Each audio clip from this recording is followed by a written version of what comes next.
नमस्कार, city news मध्ये आपले स्वागत आहे। आपण बघत आहात रात्री 8ची बुलेटिन। बघूया आतापर्यंतच्या बातम्या। तपोवन पासून फक्त 1.5 किलोमीटर अंतरावर राधानगरी लेआउट लेक व्ह्यू प्लॉट सह मोजकेच प्लॉट शिल्लक। त्वरित संपर्क करा 9930706667 किंवा 7620433325 या क्रमांकावर। अमरावतीकरांसाठी सुवर्ण संधी। येणाऱ्या सणवारांच्या पर्वावर स्वतःला आणि स्वतःच्या घराला सजवा इंडियन हँडीक्राफ्ट्स अँड हँडलूम एक्स्पोच्या माध्यमातून। आपल्यासाठी घेऊन आले आहे काश्मीर ते कन्याकुमारी पर्यंत हस्तकलांच्या वस्तू। दैनंदिन जीवनामध्ये आवश्यक असलेल्या सर्वच वस्तू एकाच ठिकाणी। महिलांसाठी, पुरुषांसाठी आणि लहान मुलांसाठी, घरासाठी, ऑफिससाठी आकर्षक मजबूत फर्निचर, सोबतच किचन करिता विविध साहित्य, आणखी बरेच काही। तर वाट कसली बघताय, नक्कीच भेट द्या Indian handicrafts and handloom expo, Royal Enfield शोरूमच्या समोर, सातूर नाते, बडनेरा रोड, अमरावती। अमरावतीकरांसाठी सुवर्ण संधी। येणाऱ्या सणवारांच्या पर्वावर स्वतःला आणि स्वतःच्या घराला सजवा इंडियन हँडीक्राफ्ट्स अँड हँडलूम एक्स्पोच्या माध्यमातून। आपल्यासाठी घेऊन आले आहे काश्मीर ते कन्याकुमारी पर्यंत हस्तकलांच्या वस्तू। दैनंदिन जीवनामध्ये आवश्यक असलेल्या सर्वच वस्तू एकाच ठिकाणी। महिलांसाठी, पुरुषांसाठी आणि लहान मुलांसाठी, घरासाठी, ऑफिससाठी आकर्षक मजबूत फर्निचर, सोबतच किचन करिता विविध साहित्य, आणखी बरेच काही। तर वाट कसली बघताय, नक्कीच भेट द्या Indian handicrafts and handloom expo, Royal Enfield शोरूमच्या समोर, सातूर नाते, बडनेरा रोड, अमरावती। हर खबर पर पैनी नजर, हर मुद्दे पर सटीक वार, यही है सिटी न्यूज की पहचान। जहाँ सच्चाई की आवाज दबाई जाती है, वहाँ सिटी न्यूज उठाता है सवाल। हर स्क्रीन पर, हर प्लेटफॉर्म पर हमारी मौजूदगी बोलती है। सिटी न्यूज, हमेशा सच के साथ।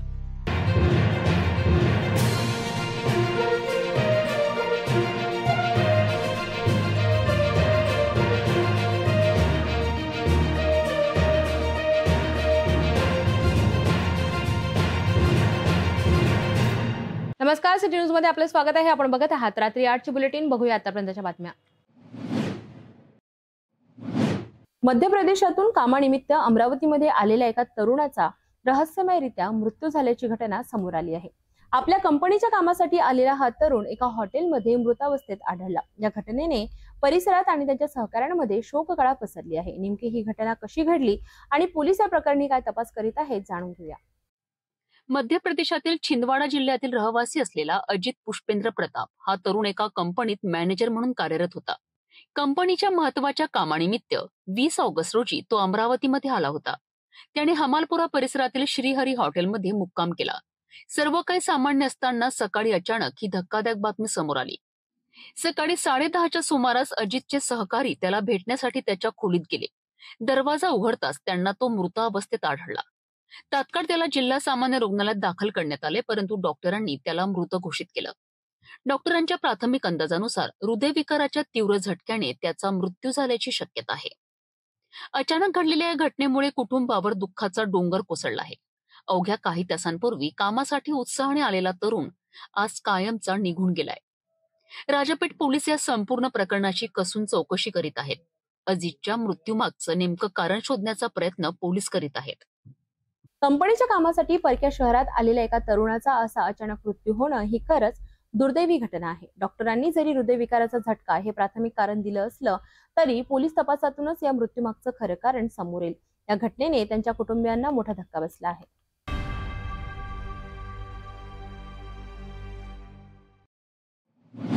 सर्वत्र दहीहंडीचा उत्सव शिगेला पोहोचला आहे आणि यामध्ये राजकीय पक्षांनी आयोजित केलेल्या कार्यक्रमांचीही भर पडली आहे। अमरावतीमध्ये शिवसेनेने गाडगेनगर येथे भव्य दहीहंडीचे आयोजन केले आहे। या दहीहंडीसाठी लाखो रुपयांची बक्षिसे ठेवण्यात आली, पण उत्साहाच्या भरात झालेल्या एका चुकीमुळे आयोजकांना जेसीबी बोलवावा लागला। काय घडलं नेमकं, जाणून घेऊया। अमरावतीमधील गाडगेनगर येथील गाडगेबाबा महाराजांच्या मंदिरासमोरील प्रांगण दहीहंडीच्या उत्साहाने गजबजून गेले आहे। शिवसेनेने आयोजित केलेल्या या दहीहंडी स्पर्धेत गोविंदा पथकांसाठी मोठं बक्षीस ठेवण्यात आलं आहे। प्रथम पारितोषिक 1,51,000, द्वितीय 1 लाख आणि तृतीय 51,000 असं घसघशीत बक्षीस असल्याने अनेक गोविंदा पथक या स्पर्धेत सहभागी झाले आहेत. फ्रेंड्स पथक, धामणगाव रेल्वे, कालभैरव पथक अशा एकूण 5 गोविंदा पथकांनी या स्पर्धेत हजेरी लावली आहे. शिवसेनेचे महानगर प्रमुख संतोष बद्रे यांच्या नेतृत्वात हा सोहळा पार पडत आहे आणि शिवसेनेचे अनेक पदाधिकारीही मोठ्या संख्येने उपस्थित आहेत. मात्र दहीहंडीकरिता वापरल्या जाणाऱ्या क्रेनसाठी जागा योग्य नसल्याने एक मोठी अडचण निर्माण झाली. मैदानावर पाण्यामुळे चिखल झाला होता आणि त्यातच दहीहंडी टांगलेली क्रेन फसली. या क्रेनला बाहेर काढण्याकरिता खूप प्रयत्न करावे लागले, परंतु शेवटी जेसीबी बोलावल्याशिवाय पर्याय राहिलेला नाही. ही घटना उत्साही वातावरणात एक छोटासा व्यत्यय ठरली, परंतु लवकरच जेसीबीच्या मदतीने क्रेनला बाहेर काढण्यात आलं आणि दहीहंडीचा सोहळा पुन्हा एकदा सुरू झाला. दहीहंडीचा उत्साह, लाखो रुपयांची बक्षिसे आणि गोविंदा पथकांचा थरार या सर्वांच्या जोडीला क्रेन फसण्याची घटना हा एक छोटासा अपघात होता. पण या निमित्ताने कार्यक्रमाच्या नियोजनातील त्रुटी समोर आली. मात्र तातडीने केलेल्या उपाययोजनांमुळे हा सोहळा पुन्हा सुरू झाला आणि गोविंदा पथकांचा उत्साह कायम राहिला.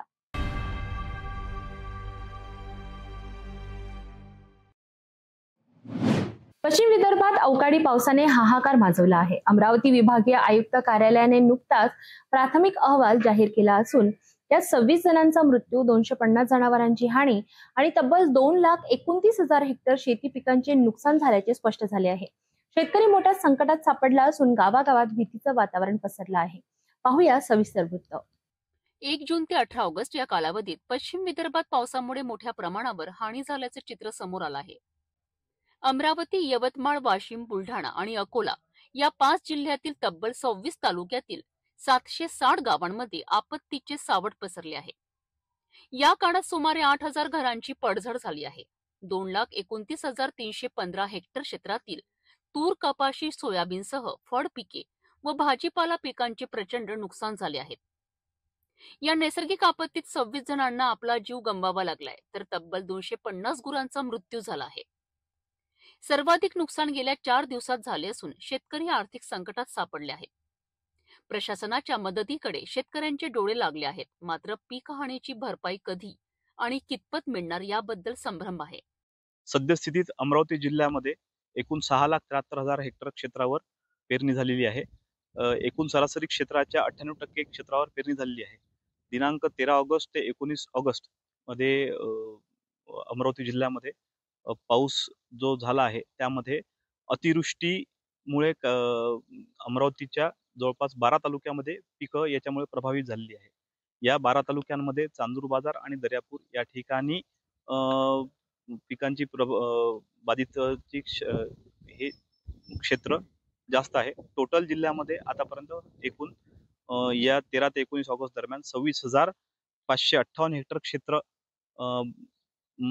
क्षेत्रावर पिकं बाधित झाल्याचं तालुका स्तरावरून आम्हाला अद्याप रिपोर्टिंग आहे. याच्यामध्ये सोयाबीन, कापूस, तूर आणि काही प्रमाणात संत्रा पिकाचं नुकसानीचं अहवाल आम्हाला कळवण्यात आले आहेत.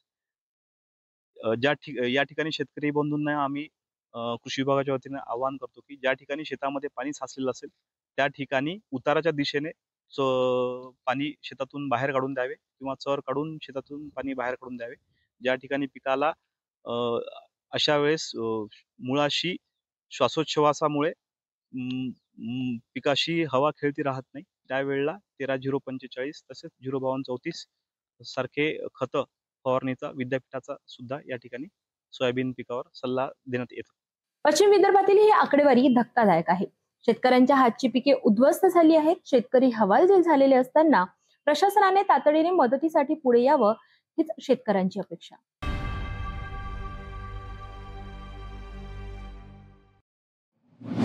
अमरावती ग्रामीण पोलिसांनी पुन्हा एकदा धडक कारवाई करत खुनाच्या गुन्ह्यातील फरार आरोपीला जेरबंद केले. चांदूर रेल्वे पोलीस ठाण्याच्या हद्दीत झालेल्या या खुनाच्या प्रकरणाने परिसरात खळबळ उडाली होती. तब्बल 6 दिवस पोलिसांना चकवा देणाऱ्या आरोपीला अखेर स्थानिक गुन्हे शाखेच्या पथकाने गजाआड केले. 15 ऑगस्ट रोजी चांदूर रेल्वे तालुक्यातील मालखेड गावात कौटुंबिक वादातून मोठा अनर्थ घडला आहे. फिर्यादी ज्योत्स्ना ठाकरे हिला घेण्यासाठी तिचा पती 39 वर्षीय देवीदास उर्फ सूरज अंबादास ठाकरे हा माहेरी आला होता. मात्र ज्योत्स्नाचे वडील 65 वर्षीय दामोदर श्रावण अळणे यांनी मुलीला पतीसोबत पाठवण्यास नकार दिला. यामुळे संतापलेल्या देवीदास ठाकरेने जवळ असलेल्या लाकडी फडीने दामोदर अळणे यांच्या डोक्यावर वार केला. या हल्ल्यात दामोदर अळणे गंभीर जखमी झालेत. त्यांना नागपूर मेडिकल कॉलेजमध्ये दाखल करण्यात आले आहेत, परंतु उपचारादरम्यान त्यांचा मृत्यू झालाय. या दरम्यान मुलीचे रक्षण करण्यासाठी आलेल्या प्रभा अळणे यांच्यावरही आरोपीने हल्ला करून त्यांना जखमी केलेत. या घटनेनंतर आरोपी देवीदास ठाकरे फरार झाला. चांदूर रेल्वे पोलीस ठाण्यात गुन्हा दाखल करण्यात आला आहे. त्याचा शोध सुरू असताना स्थानिक गुन्हे शाखेला गुप्त माहिती मिळाली आहे की आरोपी कडमजापूर ऑटो स्टॉप जवळ दिसून आला आहे.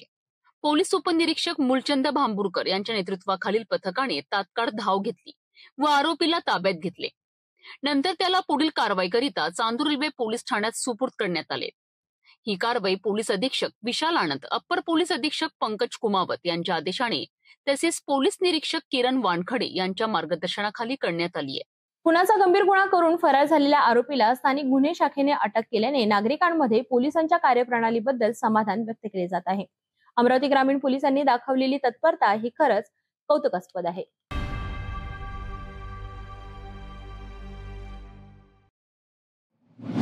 अमरावती जिल्ह्यातील मासोद ते वडगाव माहोरे मार्गावरील खदानामध्ये सोफियातील राख टाकली जात असल्याने गंभीर परिस्थिती निर्माण झाली आहे. या राखेच्या खड्ड्यात लोक आणि जनावरे पडत असून जीव गमावत आहेत. नुकतीच गाभण म्हैस मृत्युमुखी पडल्याने परिसरात संतापाचे वातावरण निर्माण झाले आहे. स्थानिकांनी अनेकदा फोन करून खदान मालकाला कळवले, मात्र मालकाकडून कोणतीही दखल घेतली जात नसल्याने नागरिकांच्या सुरक्षेचा प्रश्न गंभीर बनलाय. या ठिकाणी उपस्थित असलेले गिरीश चौधरी आणि काळबांडे परिवार यांच्या समोर ही हृदयद्रावक घटना घडली. खदानातील बेजबाबदारपणामुळे जीवितहानी होत असतानाही प्रशासन आणि मालक याकडे दुर्लक्ष करत असल्याची नागरिकांची तीव्र नाराजी व्यक्त केली आहे.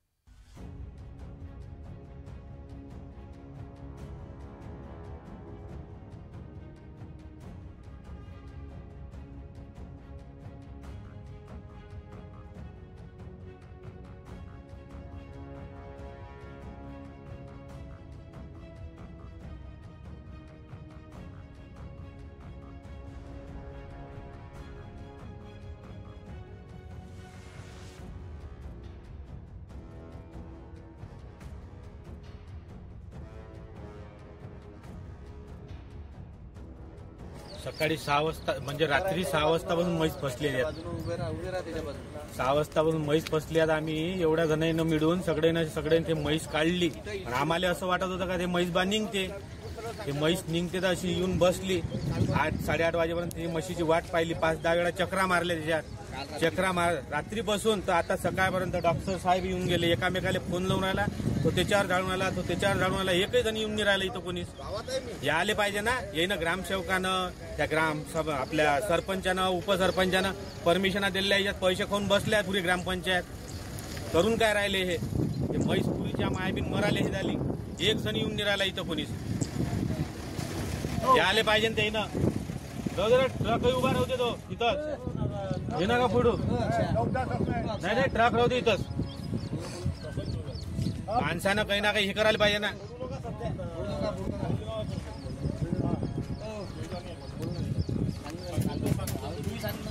हे ना या आले पाहिजे. एकही नाही येऊन राहिलं इथं. हे जर लवकरात लवकर नाही म्हैस भरून दिली पाहिजे तेवढी. मालकाईले फोन लावून राहिला, मालकही उचलून नाही राहिला. एकही मालक फोन नाही उचलून राहिला. तो त्याच्यावर ढकलूला, तो त्याच्यावर ढकलूला. काल रात्रीपासून म्हैस पडलेली आहे आणि नेहमीच असे म्हैस पडल्या जाते असं गावकऱ्यांच्या वतीनं सांगण्यात येते. आणि याच्यामध्ये तार कंपाऊंड वगैरे काहीच केलेलं नाही. हे जर पूर्ण पाहिलं तर राखीनं भरलेलं आहे. आणि ज्या खदान बांधकांना यांनी फोन केलेला वगैरे आहे ते काही त्याचा रिस्पॉन्स देत नाही. आणि अशीच जर जीवितहानी होत राहिली तर आज तर गुरंढोर आहे, उद्या मनुष्यबळ आहे आणि लहान मुलं आहे. इथं जर कंपाऊंड वगैरे असतं तर हा भाग थाळला गेला असता. आणि एवढी मोठी गाभण असलेली म्हैस ती जर अशा गावकऱ्यांना, लोकांना ज्यांच्या हातात एवढ्या वर्षापासूनची सत्ता आहे त्याबद्दल जर तुम्ही इथे जर असं करत राहाल तर याच्यानंतर किती जीव जाऊ शकते असं याच्यावरून निदर्शनात येते. आणि गाभण म्हैस असल्यामुळं आणि इथं प्रॉपर जे लोक काम करतात किंवा मालक आहेत ते स्वतःही इथं यांनी फोन केलेले आहेत खूपदा सकाळपासून आणि कालपासून. पण तरी ते इथं येत नाही. म्हणजे मानसिकता अशी आहे का हे फक्त पैसे कमवण्याचा धंदा आहे, परंतु लोकांच्या जीवितहानीचा आणि प्राण्यांच्या जीवितहानीचा याच्यावर फार मोठा धोका आहे असं लोकांच्या वतीनं असं वाटते. इथे अनायसे पोलीस पाटीलही आहेत आणि बाकीचे लोक आलेले आहेत, डॉक्टर वगैरे पाहणी केली आहे, परंतु जोपर्यंत ते मालक या बाबतीत हे करत नाही तोपर्यंत ते घरचे लोक काही बोलणार नाही असं मला आढळते. खदानामध्ये सोफियातील राख टाकल्यामुळे लोक आणि जनावरांचा जीव धोक्यात आला आहे.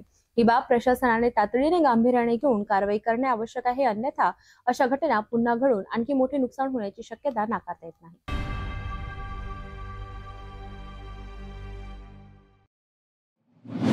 वर्षभर शेतात आपल्या सोबतीला राबणाऱ्या मुक्या दोस्तांसाठी कृतज्ञता व्यक्त करण्याचा दिवस म्हणजे पोळा. येत्या 22 ऑगस्ट रोजी बळीराजाचा लाडका सण पोळा साजरा होणार आहे. या सणासाठी शेतकऱ्यांनी आपल्या सर्जा राजाला सजवण्यासाठी बाजारपेठांमध्ये खरेदीसाठी गर्दी केली आहे. बैल आणि शेतकऱ्यांच्या अतूट नात्याची ही गोष्ट. पोळा शेतकऱ्यांच्या जिव्हाळ्याचा सण. वर्षभर शेतात आपल्यासोबत खांद्याला खांदा लावून कष्ट करणाऱ्या बैलांप्रती कृतज्ञता व्यक्त करण्याचा हा दिवस. पिठोरी अमावस्येच्या या दिवशी आपल्या लाडक्या सर्जा राजाला सजवण्याकरिता शेतकऱ्यांची बाजारात लगबग सुरू झाली आहे. बाजारपेठा विविध प्रकारच्या सजावटीच्या सामानाने गजबजून गेल्या आहेत. गोंडे घोंगराच्या माळा, शिंगासाठी बेगडे, नक्षीदार झूल, चाबूक आणि तोडे अशा अनेक वस्तूंनी बाजारपेठा सजल्या आहेत. पाऊस चांगला झाला तरी शेतकरी मोठ्या मनाने खरेदी करतात आणि यंदा जिल्ह्याच्या काही भागात चांगला पाऊस झाल्याने खरेदीचा उत्साह मोठा आहे. प्रत्येक शेतकरी आपल्या ऐपतीनुसार आपल्या सर्जा राजाला नवी आभूषणे खरेदी करतात. पोळ्याच्या दुसऱ्या दिवशी म्हणजे धानपुरा मोठ्या उत्साहात साजरा होतो आणि लहान मुलांचा हा खास सण आहे. अमरावतीमध्ये धानपुरासाठी लहान मुलांचे लाकडी बैल बाजारात दाखल झाले आहेत. 100 रुपयांपासून ते 500 रुपयांपर्यंतच्या या बैलांच्या जोड्या विकत घेण्यासाठी लहानग्यांनीही मोठी गर्दी केली आहे. पोळा हा सण संपूर्ण महाराष्ट्रासह संपूर्ण आपल्या भारत देशामध्ये साजरा करण्यात येतो. पोळा सण हा खास बैलांसाठी आणि पोळा सण म्हटलं की लहान बालकांचा सण सुद्धा मोठ्या प्रमाणात साजरा होत असतो, म्हणजेच तान्हापोळा. याच तान्हापोळ्यासाठी आता संपूर्ण बाजारपेठामध्ये आपण जर एकंदरीत बघितलं तर आता छोट्या बालकांसाठी छोटे छोटे बैल जे आहेत साजलेले आहेत. संपूर्ण आपण अमरावतीच्या मार्केटमध्ये सध्या जर बघितलं तर संपूर्ण मार्केटमध्ये तान्हापोळ्यासाठी बैल लहान बालकांसाठी उपलब्ध झालेले आहेत. मोठ्या प्रमाणात आपण बघू शकता वेगवेगळ्या रंगाचे वेगवेगळ्या बांध्याचे बैल आपल्याला इथून दिसून येत आहे. उद्या संपूर्ण भारतामध्ये पोळा हा सण साजरा होणार आहे आणि पर्वाला लहान बालकांचा पोळा सुद्धा मोठ्या उत्साहात साजरा होणार आहे. चांगला पोळा ज्याला पोळा मोठ्या प्रमाणात आपण काही व्यावसायिकांशी जाणून घेऊया कशा पद्धतीचा याचा दर राहणार आहे आणि कशा पद्धतीची विक्री त्यांची सध्या सुरू आहे. काय सांगाल, काय नाव होतं आपलं? विकास आणि आठवडे. किती वर्षापासून हा व्यवसाय करता आपण? जवळपास 4 ते 5 वर्षापासून.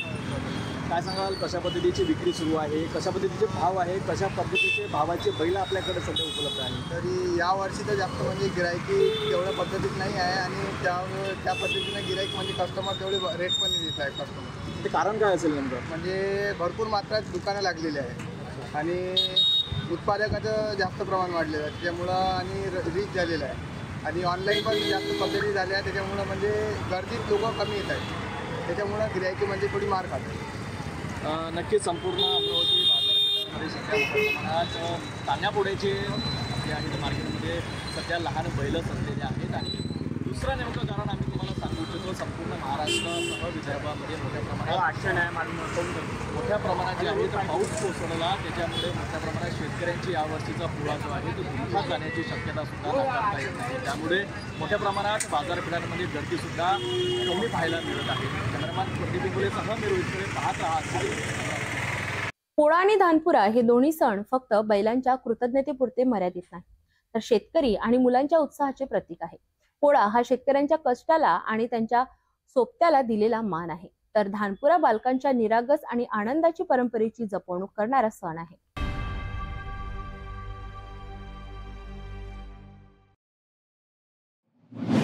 शांतता, सलोखा आणि एकतेचा संदेश घेऊन अमरावती शहरात गणेशोत्सवाचा श्री गणेशा होणार आहे. या पवित्र सणांच्या पार्श्वभूमीवर समाजात धार्मिक आणि जातीय सलोखा कायम राखण्यासाठी पोलीस प्रशासनाने एक अनोखा पुढाकार घेतलाय. बडनेरा पोलीस स्टेशनच्या वतीने आयोजित या संयुक्त बैठकीत पोलीस आयुक्त अरविंद सावरिया यांच्या निर्देशानुसार शांतता समितीचे सदस्य आणि वरिष्ठ अधिकारी एकत्र आले। या बैठकीचा उद्देश होता गणेशोत्सव, पोळा आणि ईद ए मिलाद सारखे सण एकजुटीने साजरे करणे आणि त्यातून निर्माण होणाऱ्या समस्यांवर एकत्रितपणे उपाय शोधणे। अमरावती शहर बडनेरा पोलीस स्टेशन परिसरात गणेशोत्सव, पोळा आणि ईद ए मिलाद यांसारख्या मोठ्या सणांच्या पार्श्वभूमीवर पोलीस आयुक्तालय अमरावती शहर आणि बडनेरा पोलीस स्टेशन यांनी संयुक्त बैठक आयोजित केली होती। ही बैठक फक्त औपचारिक सोहळा नव्हती, तर समाजातील विविध घटकांना एकत्रित आणून सलोख्याचा संदेश देण्याचा एक प्रयत्न होता। झुलेलाल मंगल कार्यालयात आयोजित या बैठकीला पोलीस आयुक्त अरविंद चावरिया यांच्या निर्देशानुसार सहाय्यक पोलीस आयुक्त गणेश शिंदे आणि उपायुक्त कैलास पुणकर यांनी मार्गदर्शन केले। बडनेरा पोलीस स्टेशनचे वरिष्ठ पोलीस निरीक्षक सुनील चव्हाण यांच्यासह महसूल, वीज वितरण, सार्वजनिक बांधकाम, आरोग्य आणि महाराष्ट्र जल प्राधिकरण विभागांचे अधिकारीही उपस्थित होते। या बैठकीत शांतता समितीचे सदस्य, गणेशोत्सव मंडळाचे अध्यक्ष आणि स्थानिक नागरिकांनी त्यांच्या समस्या आणि सूचना मांडल्यात। या समस्या विशेषतः वीज वितरण, पाणी पुरवठा आणि इतर पायाभूत सुविधांशी संबंधित होत्या। संबंधित विभागांनी या समस्यांची तात्काळ दखल घेऊन त्यावर लवकरच उपाययोजना करण्याचे आश्वासन दिलेत। यावेळी अधिकाऱ्यांनी सर्वांना सण एकतेने आणि अखंडतेने साजरे करण्याचे आवाहन केले आहे। हेड कॉन्स्टेबल जगदीश शिरपुरे यांनी कार्यक्रमाचे संचालन केले आणि PSI गीते यांनी उपस्थितांचे आभार मानले। ही बैठक केवळ समस्या निवारणापुरती मर्यादित नव्हती, तर ती पोलीस प्रशासन आणि नागरिक यांच्यातील विश्वासाचा पूल मजबूत करणारी होती। पोलीस आयुक्तालय अमरावती शहर, पोलीस आणि नागरिकांच्या या एकत्रित प्रयत्नांमुळे अमरावती शहरात सण उत्सव उत्साहात आणि शांततेने साजरे केले जातील अशी आशा व्यक्त केली जात आहे। एकजुटीने, शांततेने आणि सलोख्याने कोणतेही आव्हान पेलता येतं, हेच या बैठकीतून सिद्ध झाले।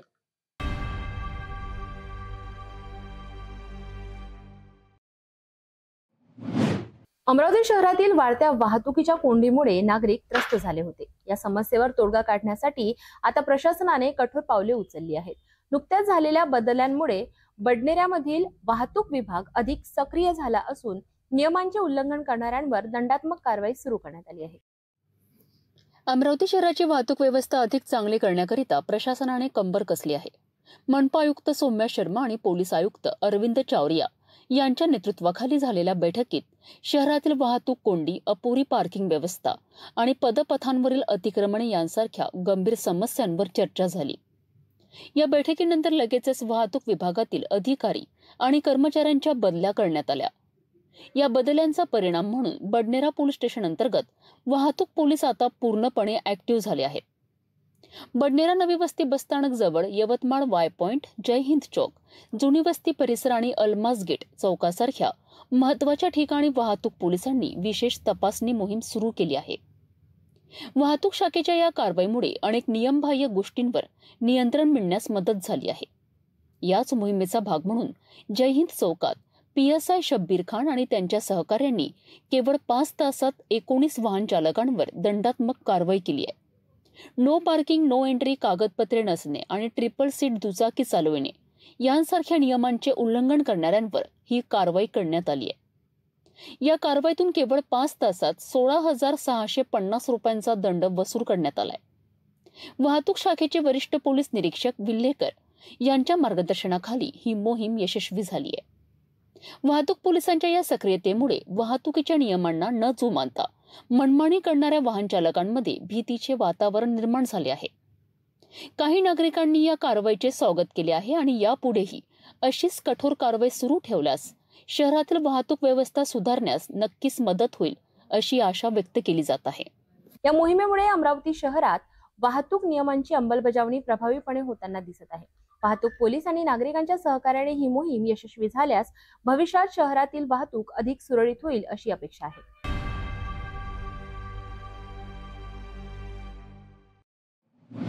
आर्थिक अडचणीत सापडलेल्या निराधार आणि वृद्ध नागरिकांना मदतीचा हात देणाऱ्या श्रावणबाळ योजनेचे मानधन गेल्या 7 ते 8 महिन्यांपासून मिळालेच नाहीये।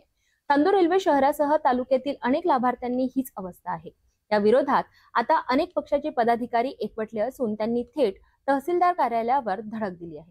अमरावती जिल्ह्यातील चांदूर रेल्वे शहरासह तालुक्यात संजय गांधी निराधार योजना, श्रावणबाळ योजना आणि अपंग व्यक्तींसाठीच्या योजनेचे मानधन अनेक लाभार्थ्यांच्या बँक खात्यावर गेल्या 7 ते 8 महिन्यांपासून जमा झालेले नाही. यामुळे अनेक लाभार्थ्यांना दैनंदिन खर्च चालविणे, औषधोपचार करणे आणि घरगुती जबाबदाऱ्या पार पडणे कठीण झालं आहे. या गंभीर समस्येवर तोडगा काढण्याकरिता आम आदमी पक्ष, शिवसेना, भारतीय कम्युनिस्ट पक्ष, मार्क्सवादी कम्युनिस्ट पक्ष आणि जनता दल यांसारख्या विविध पक्षांच्या पदाधिकाऱ्यांनी तहसील कार्यालयावर धडक दिली आहे. आप नेते नितीन गवडी यांच्या नेतृत्वाखालील या पदाधिकाऱ्यांनी तहसीलदार पूजा माटोडी यांना निवेदन दिलेत. त्यांनी या निवेदनातून मागणी केली आहे की लाभार्थ्यांचे थकीत मानधन तातडीने मंजूर करावेत आणि ज्यांच्या तक्रारी आहेत त्यांच्यासाठी एक विशेष कक्ष तयार करावा. या आठवड्यात मानधन जमा न झाल्यास 25 ऑगस्ट रोजी तहसीलदारांच्या दालनात लाभार्थ्यांसह बैठा सत्याग्रह आंदोलन करण्याचा इशाराही त्यांनी दिला आहे. आज आम्ही आम आदमी पार्टी, शिवसेना, उद्धव बाळासाहेब ठाकरे गट, भाकप, जनता दल असे पक्ष म्हणून एक निवेदन दिलं. आमच्याकडे अनेक लाभार्थ्यांची तक्रार आहे की त्यांना 6-6, 8-8 महिन्यापासून त्यांचं मानधन मिळालं नाही आहे. संजय गांधी श्रावणबाळ योजना आणि त्यांची अत्यंत हलाखीची परिस्थिती आहे. त्यांना औषधालाही पैसे नाही आहेत. त्या म्हाताऱ्यांनी जाव कुठे, ते यांच्या कार्यालयात चक्रा मारतात. इथून त्यांना उत्तर बरोबर भेटत नाही. आज जे काही आधार कार्ड अमुक लिंक करायचे असेल बँकात, तर यांनी एक वेगळा कक्ष तयार करून हा निकाली काढायचा होता हा प्रश्न. पण यांच्याकडून ते काही झालेलं नाही आहे आणि त्यांना वाऱ्यावर सोडलेलं आहे. ती म्हातारी मंडळी आता जाऊ कुठं? आणि यांना न्याय न मिळाल्यामुळे आम्ही आज निवेदन दिलं. 22 तारखेपर्यंत त्यांचे 6-8 महिन्याचे पैसे आले तर ठीक, नाही तर 25 तारखेला बैठा सत्याग्रह या तहसीलदाराच्या दालनात आम्ही सगळे पक्ष, संघटना आणि ते लाभार्थी घेऊन इथे करणार. थकीत मानधनामुळे त्रस्त झालेल्या लाभार्थ्यांना न्याय मिळवून देण्यासाठी आता विविध पक्ष मैदानात उतरले आहेत. या समस्येवर लवकरात लवकर तोडगा निघेल अशी अपेक्षा व्यक्त केली जात आहे.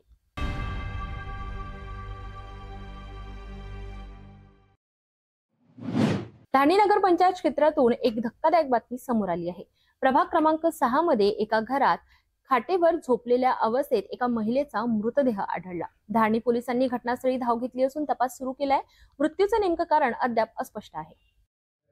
धारणी नगर पंचायत कार्यालय अंतर्गत प्रभाग क्रमांक 6 मध्ये सकाळी एक दुःखद घटना घडली. जुन्या कॉलेज जवळ एका घरात खाटेवर झोपलेल्या अवस्थेत एका महिलेचा मृतदेह आढळून आला. ही महिला मूळची धारणीची असून लग्नानंतर ती मध्य प्रदेशातील पिपलिया प्रीतमपूर येथे राहत होती.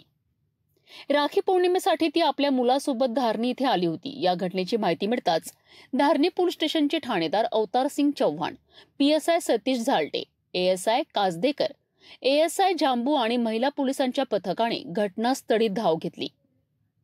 मृतदेह ताब्यात घेऊन पुढील तपास सुरू आहे. हा मृत्यू नैसर्गिक आहे की घातपात याबद्दल कोणतीही माहिती अद्याप समोर आलेली नाही. पोलीस या प्रकरणाचा सखोल तपास करीत आहेत. तर धारणीतील या घटनेचा पोलीस तपास सुरू आहे. या संबंधित अधिक तपशील पोलीस तपासानंतर समोर येतील.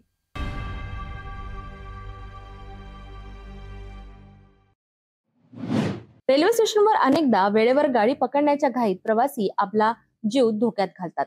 असाच एक थरारक प्रसंग गोंदिया स्टेशनवर घडला, जिथे एका निष्पाप प्रवाशाचा जीव वाचवण्यासाठी एका रेल्वे सुरक्षा कर्मचाऱ्याने आपल्या जीवाची बाजी लावली. ऑपरेशन जीवन रक्षा अंतर्गत घडलेल्या या घटनेने पुन्हा एकदा रेल्वे सुरक्षा दलाचे कर्तव्य आणि धाडस समोर आले आहे. 20 ऑगस्ट रोजी गोंदिया रेल्वे स्टेशनवरील प्लॅटफॉर्म क्रमांक 3 वर नेहमीप्रमाणे वर्दळ सुरू होती. त्याच वेळी 12-130 क्रमांकाची आझाद हिंद एक्सप्रेस निघाली. एका बाजूला ट्रेनचा वेग वाढत होता आणि दुसऱ्या बाजूला एक वृद्ध प्रवासी धावत्या गाडीत चढण्याचा प्रयत्न करीत होता. परंतु त्याचा तोल गेला आणि तो गाडी आणि प्लॅटफॉर्म यांच्यामध्ये अडकून फरकटत चालला होता. समोरच्या या भयानक दृश्याने सगळ्यांचा थरकाप उडाला. हा प्रकार पाहताच कर्तव्य बजावत असलेले रेल्वे सुरक्षा दलाचे आरक्षक ख्यालीराम खोकर यांनी क्षणाचाही विलंब न लावता धाव घेतली. त्यांनी मोठ्या हिमतीने आणि प्रसंगावधानामुळे त्या प्रवाशाला बाहेर खेचले आणि त्याचा जीव वाचवला.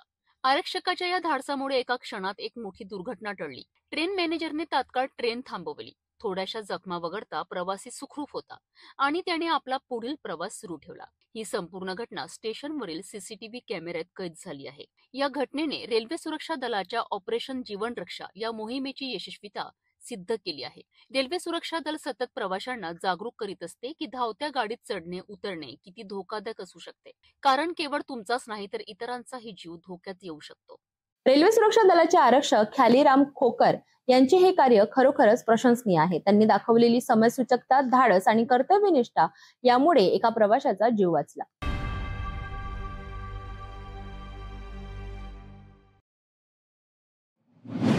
सध्या पावसाळ्यामुळे राज्यभरात अनेक ठिकाणी रस्त्यांची दुरावस्था झाल्याचे चित्र समोर येत आहे. असाच एक धक्कादायक प्रकार अमरावती जिल्ह्यातील कुरुम ते मधापुरी मार्गावरून समोर येत आहे.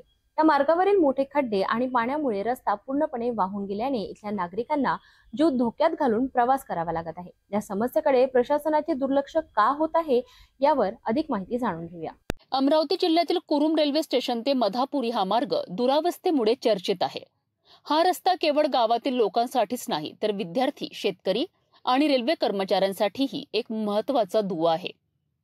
मात्र पावसाळ्यामुळे या रस्त्यावर जागोजागी मोठे खड्डे पडले आहेत आणि शेतातील पाणी थेट रस्त्यावर आल्यामुळे वाहतुकीला मोठा अडथळा निर्माण झाला आहे.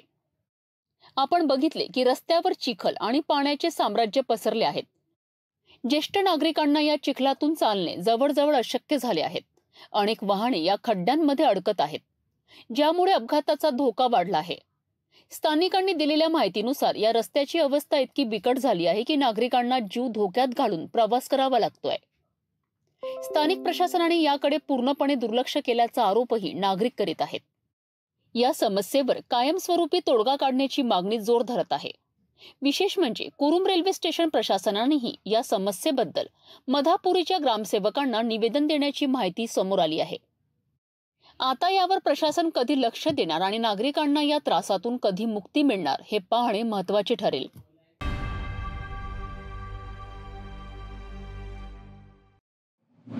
श्रावण मासाच्या शेवटच्या दिवशी नांदेड जिल्ह्यातील प्रसिद्ध माहूरच्या रेणुका माता मंदिरात एक विशेष कार्यक्रम आयोजित करण्यात आला होता.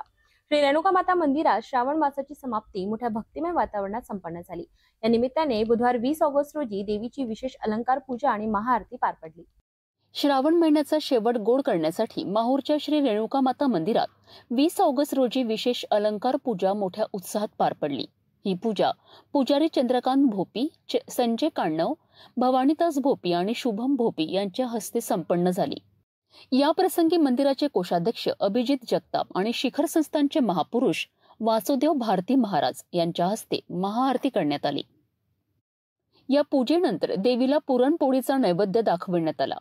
त्यानंतर शिखर संस्थानच्या महापुरुषांचीही पूजा पार पडली. या कार्यक्रमाचे वैशिष्ट्य म्हणजे मोठ्या संख्येने उपस्थित असलेल्या भाविकांकरिता साडी प्रसाद आणि महाप्रसादाचे आयोजन करण्यात आले होते.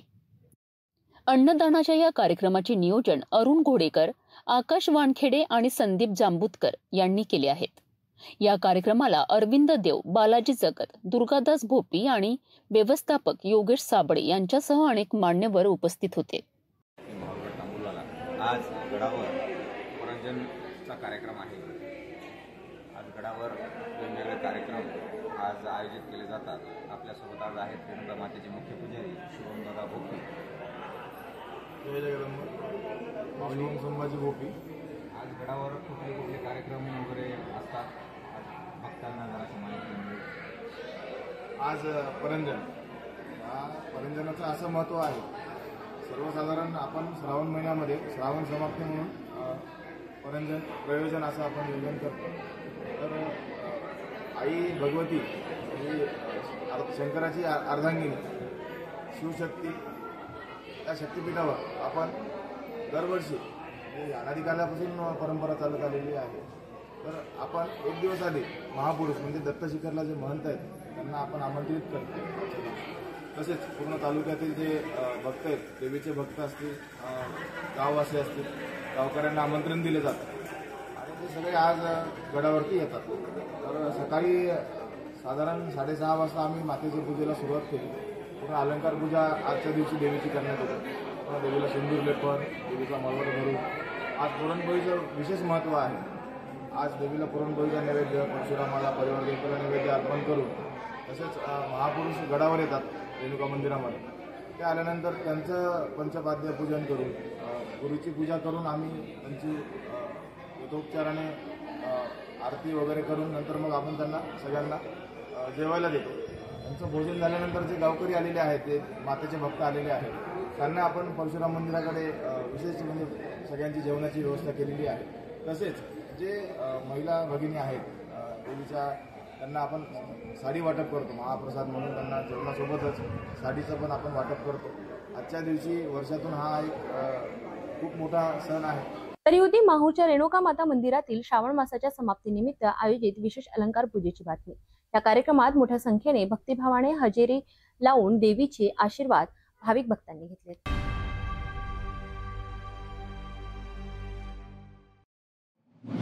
कायद्याने गर्भलिंग निदान आणि बेकायदेशीर गर्भपात हा एक गंभीर गुन्हा मानला जातो. मात्र तरीही अशा घटना वारंवार समोर येत आहेत. मालेगाव शहरातून असाच एक धक्कादायक प्रकार उघडकीस आला आहे, जिथे सेवाभावी क्लिनिकच्या नावाखाली बेकायदेशीर गर्भपाताचे रॅकेट चालवले जात होते. त्यामुळे स्त्रीभ्रूण हत्येसारख्या गंभीर गुन्ह्यात सहभागी असलेल्या गुन्हेगारांचा पर्दाफाश झालाय. मालेगावच्या सोयगाव या भागातील बच्छाव शॉपिंग सेंटरमध्ये संजीवनी सेवाभावी क्लिनिकच्या नावाखाली एक मोठे रॅकेट सुरू होते. येथे आयुर्वेदिक उपचारांच्या नावाखाली डॉक्टर संदीप सावंत, विनोद जाधव तसेच मदतनीस अश्विनी गायकवाड आणि मनीषा टाकडकर यांसारखे लोक संगनमताने महिलांची बेकायदेशीर सोनोग्राफी करून गर्भलिंग तपासणी करीत होते. मुलगा आहे की मुलगी हे सांगून त्यानंतर बेकायदेशीर गर्भपात करण्याकरिता औषधे आणि साहित्य खरेदी केली जात होते. या बेकायदेशीर कृत्यासाठी मोठ्या प्रमाणात पैसे उकळले जात होते. या माध्यमातून केवळ वैद्यकीय कायद्यांचेच उल्लंघन झाले नाही, तर स्त्री भ्रूण हत्यासारख्या गंभीर गुन्ह्यालाही चालना मिळत आहे. या प्रकरणी मालेगाव महानगरपालिकेचे आरोग्य अधिकारी डॉक्टर जयश्री आहेर यांनी फिर्याद दाखल केली असून मालेगाव कॅम्प पोलिसांनी आरोपींना अटक केली आहे. न्यायालयाने त्यांना 4 दिवसांची पोलीस कोठडी सुनावली आहे. नाशिक ग्रामीण पोलीस अधीक्षक बाळासाहेब पाटील यांच्या मार्गदर्शनाखाली स्थानिक गुन्हा शाखा या प्रकरणाचा सखोल तपास करीत आहे. या प्रकारामुळे वैद्यकीय क्षेत्रात मोठी खळबळ उडाली असून अशा बेकायदेशीर क्लिनिक्सवर कठोर कारवाई करण्याची मागणी नागरिकांकडून होत आहे. या रॅकेटमध्ये आणखी कोण सहभागी आहेत याचा तपास पोलीस करीत आहेत. सेवाभावीच्या नावाखाली चालवलेला हा बेकायदेशीर धंदा समाजात पसरलेल्या एका गंभीर विकृतीचे दर्शन घडवितो. या प्रकरणात सहभागी असलेल्यांवर कठोर कारवाई होणे आवश्यक आहे, जेणेकरून भविष्यात अशा घटनांना आळा बसेल आणि समाजात स्त्री पुरुष समानतेचा संदेश जाईल.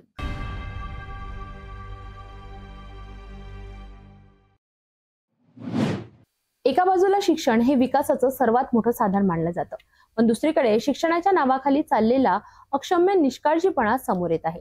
मेळघाटमधील आदिवासी विद्यार्थ्यांसाठी चालवल्या जाणाऱ्या आश्रमशाळांची स्थिती किती दयनीय आहे हे अनुसूचित जमाती कल्याण समितीच्या दौऱ्यात उघड झालं आहे. विद्यार्थ्यांच्या शिक्षणाकडे पूर्णपणे दुर्लक्ष, मूलभूत सुविधांचा अभाव आणि प्रशासकीय अनास्थेमुळे कोट्यवधी रुपयांचा खर्च कसा व्यर्थ जात आहे याचा धक्कादायक प्रकार समोर आलाय. मेळघाटमधील चिखलदरा तालुक्यातील डोमा येथील शासकीय आश्रमशाळेत अनुसूचित जमाती कल्याण समितीच्या सदस्यांनी अचानक भेट दिली आहे. शाळेची स्थिती पाहून समितीचे सदस्य अक्षरशः चक्रावून गेलेत. एका वर्गखोलीत तब्बल 70 विद्यार्थी कोंबलेले होते आणि 3 विद्यार्थ्यांच्या बेंचवर 6 विद्यार्थी बसलेले होते. ही अवस्था पाहून शिक्षणाचा आणि विद्यार्थ्यांच्या आरोग्याचा प्रश्न किती गंभीर आहे हे लक्षात येतं. या शाळेत फक्त विद्यार्थ्यांची संख्याच जास्त नव्हती, तर अनेक समस्याही होत्या. वसतिगृहात निवासाची व्यवस्था गुरांप्रमाणे असल्याचं दिसून आलं. डबल डेकर पलंगावर चढण्यासाठी शिड्या नाहीत. फुटलेल्या खिडक्यांमुळे पावसाचं पाणी आत येऊन विद्यार्थ्यांच्या गाद्या ओल्या झाल्या आहेत. सर्वात धक्कादायक बाब म्हणजे लाखो रुपये खर्च करूनही विद्यार्थ्यांना पुस्तके आणि गणवेश मिळालेला नाही, ज्यामुळे त्यांच्या शिक्षणाची पातळी अत्यंत खालावलेली दिसली. समितीच्या सदस्यांनी 11वीच्या विद्यार्थ्यांना डेट ऑफ बर्थ विचारलं, तर त्याला फक्त वर्ष सांगता आलं. स्टँडअप म्हटल्यावर स्टँड ॲप्स असा उच्चार विद्यार्थ्यांनी केला. यावरूनच शिक्षणाचा दर्जा किती खालावला आहे हे स्पष्ट होतंय. या सर्व गंभीर परिस्थितीवर समितीचे अध्यक्ष आमदार दौलत दरोडा यांनी तीव्र संताप व्यक्त केलाय आणि तातडीने चौकशी समिती नेमून अहवाल सादर करण्याचे आदेश दिले आहेत. मेळघाटातील आदिवासी विद्यार्थ्यांच्या भवितव्याशी खेळ सुरू आहे. याकडे आता प्रशासनाने गंभीरपणे लक्ष देणे आवश्यक आहे. मेळघाटातील या आश्रमशाळांची अवस्था ही केवळ एक घटना नाही, तर संपूर्ण प्रशासकीय यंत्रणेच्या ढिसाळ कारभाराचं एक बोलकं उदाहरण आहे. आदिवासी विद्यार्थ्यांच्या भवितव्याशी असा अक्षम्य खेळ चालणार नाही. संबंधित अधिकाऱ्यांवर कठोर कारवाई झाली पाहिजे आणि या आश्रमशाळांमध्ये तात्काळ सुधारणा घडवून आणल्या पाहिजे, जेणेकरून या विद्यार्थ्यांनाही दर्जेदार शिक्षण मिळेल.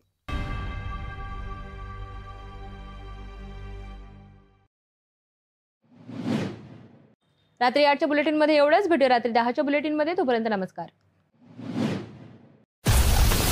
हर खबर पर पैनी नजर, हर मुद्दे पर सटीक वार, यही है सिटी न्यूज की पहचान। जहाँ सच्चाई की आवाज दबाई जाती है, वहाँ सिटी न्यूज उठाता है सवाल। हर स्क्रीन पर, हर प्लेटफॉर्म पर हमारी मौजूदगी बोलती है। सिटी न्यूज हमेशा सच के साथ।